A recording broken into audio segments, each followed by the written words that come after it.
the bat, I have highlighted some of the most important information, or the only information you really need from this problem. The first few sentences are a lot of background on what the problem or what the context is about. But going right into the problem, suppose that one such chemical would kill 20% of sycamore trees. The power company tests the chemical on 250 sycamores. Consider these an SRS from the population of all sycamore trees. And so when they give you the 20%, this will be your population proportion. So think of it as they've done many trials, and altogether they found that generally 20% of the sycamore trees are killed by that chemical. And so that will be your P. P equals 20%, or in decimal form, 0.20. The power company tests the chemical on 250 sycamores. Every test, 250 sycamores. So that will be your sample size, because every sample that you take, you're taking a sample of 250 sycamores. And then also looking at the population, if your population is all sycamore trees, just reading the problem, you kind of assume that there are thousands and thousands of sycamore trees. And these two numbers, the sample size and the population, really help to determine whether or not you can assume that you can use a normal approximation, or if the 10% condition applies.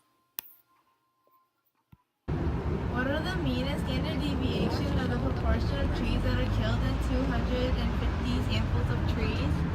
So the mean of the standard of the sample distribution of P is mu P hat equals P.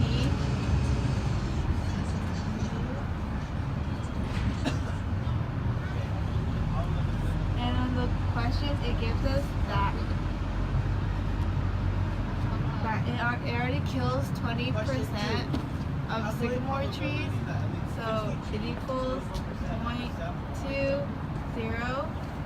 Standard deviation of sampling distribution of P hat is this equation, and then we're just going to substitute for the actual numbers, which is 0.20 and 0.80 over 250 trees, which equals to 0.0253. So once you know that this problem meets the normal conditions, you can use z-score to find the probability. And you're trying to calculate the probability that at least 24% of the sample is killed. So then you're looking at probability that at least 24% is killed.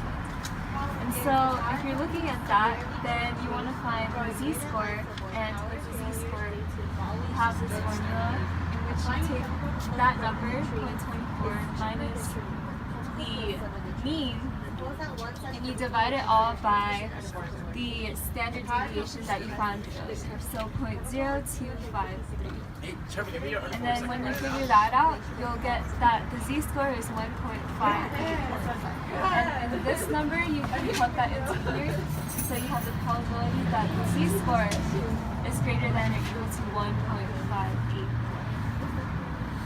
And from here, you can use table A to find out the probability, and you'll find that you're looking for greater than or equal to, and while table A shows you what's to the left, you want what's to the right. So you'll take 1 minus whatever value they give you, and then you'll get 0.0571 to be your final probability. And this would mean that around 6%, there's around a 6% chance that more than 24% of the sample will be killed.